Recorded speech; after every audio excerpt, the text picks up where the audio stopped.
Going into the season, the team's expectations are usually always to win a Mountain West championship, make it to the tournament, and I think this year we all wanted to come together and do something more. Taking it back to last spring, we looked and said, okay, we have this team for 2 years and it really doesn't change. We add a few people, but we don't lose anything. So what can we do and what can we try to start accomplishing now for the next year and then the year after that? The expectations of this program are always high, and it's because of our rich history and tradition in volleyball in the Mountain West. And this year was no different. We did lose a lot of great players. We had to have some new people play new roles, and that's always a period of discovery, if you will. Personally, every game I'm trying to be better than I was the game before, so I didn't really have one set goal, but it was kind of just to improve and be excellent.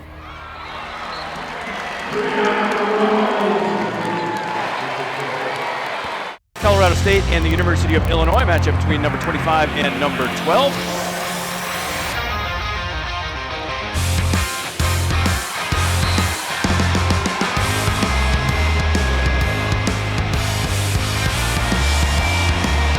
Quickly to Hogard Jensen.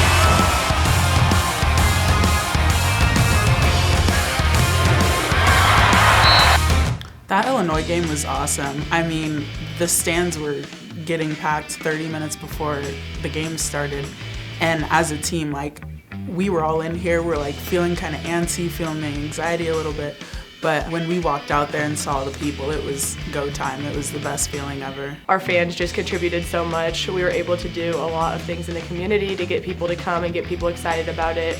And they really showed up. Just starting the year, being second in the nation in attendance is something that's amazing, and most teams don't get the chance to ever experience that. So that's something I'll remember for the rest of my life for sure. Having all that energy was just ecstatic. Like we all fed off of it, and we wanted to do our best and like show everybody that we could be our best. So it was really exciting.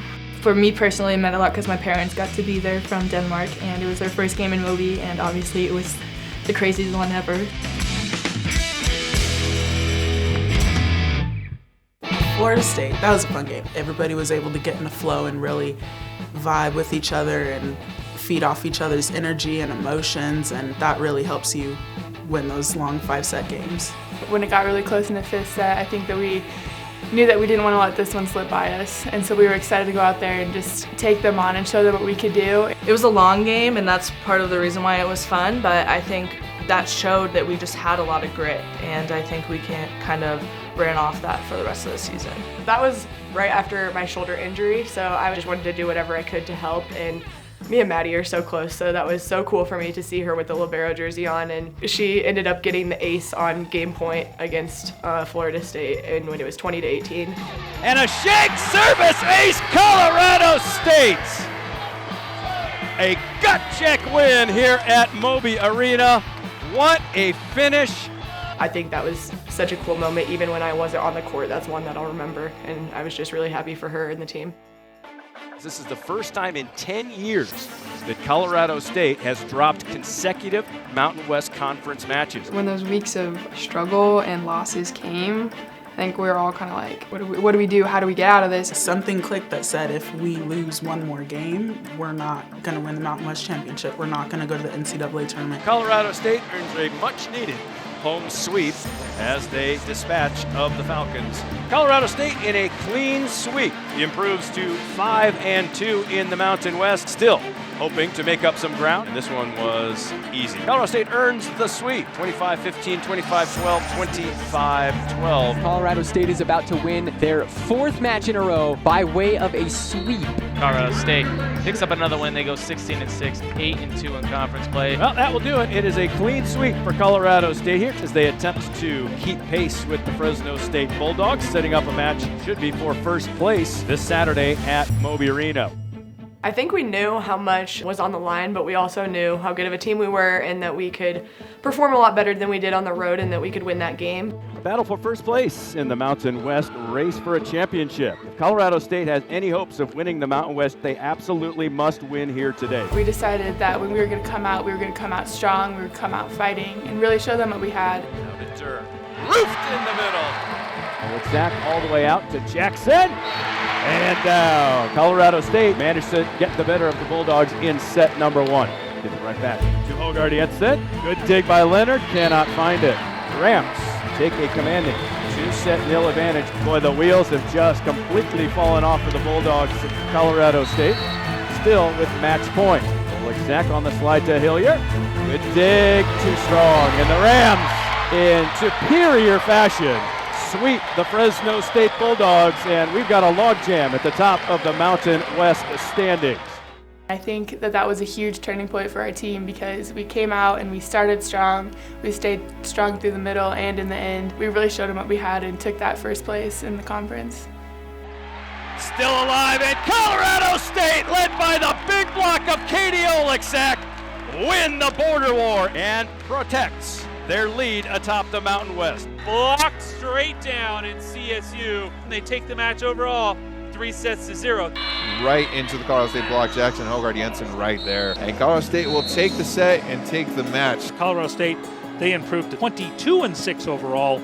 They are now 14-2 in the Mountain West Conference. Runnels, hands, and down. And that will do it. The Rams have subsequently captured the automatic bid of the Mountain West to the NCAA tournament. So for the 24th consecutive season, Colorado State will play in the big show. Having one of the longest tournament streaks in the country with the Stanfords of Nebraskas and the Penn States of the world is really cool because we get to be right there with them, competing with them for that type of streak. I think in order to sustain the excellence, we've really been working on who we want to be as a team and defining our work ethic, defining holding each other accountable. We lift, we push prowlers, we're practicing. So I think really that's where the excellence comes in, the mental toughness, the competitiveness. And then we just show that during fall, and the results come with wins and Mountain West titles. This is what CSU volleyball is, and I think that's very key in how we recruit or how we go forward, is that we want to make it there. Like, we want to keep this streak alive, so we want to have players who are ready for that. And I definitely think our group of girls now is awesome, and they know that that's our mindset.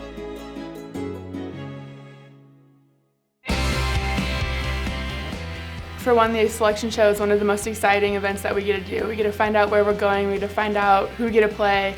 And so I think that being able to outreach to the community and bring them in when we do that is such a cool experience because they all want to be a part of it. It's really cool to have those people to hold you accountable, but to cheer you on and have that tough love type of support. Fort Collins is a community that loves the sport of volleyball. We have our own great following, and we will continue to cultivate it and continue to do different events that really help us to make these people feel like they are a part of our program and they are a part of our success. And that's why they show up for things outside of Moby Arena. And we think that's great, and we'll continue to cultivate that as long as I'm here as a coach. Tennessee, what a surprise. Eve Rackham in her first year as a head coach, taking the Volunteers out to Pullman to face Colorado State. It feels amazing knowing that we can contribute to this streak and knowing that there's something bigger than us. There were so many people before us who contributed to this as well, and just knowing that you're in those line of people is amazing. We return every player to next year, and that can be a blessing and it can also be a challenge. We have to go into this off season understanding that there can possibly be some monotony and some repetitive things, but we also need to understand that we need to get just a little bit better in a lot of different areas, and if we are able to make those improvements, it can really make us a great team for next year. I think this team needs to get past the first and second round, get to the Sweet 16, really make a stride in the tournament. And I think that we're definitely capable of doing it, but I don't think any of us are satisfied with just making it to the tournament and then getting out. And so I think if we put in the work and the effort, we can get past those first couple rounds and really make an appearance in the NCAA tournament.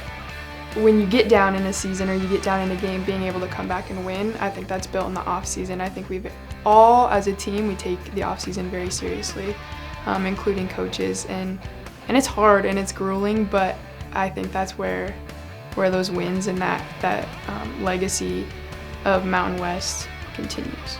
I'm excited to go into next year with as many seniors as we're going to have. It's going to be a fun year with a very mature group of players, and I'm excited to see where it takes us.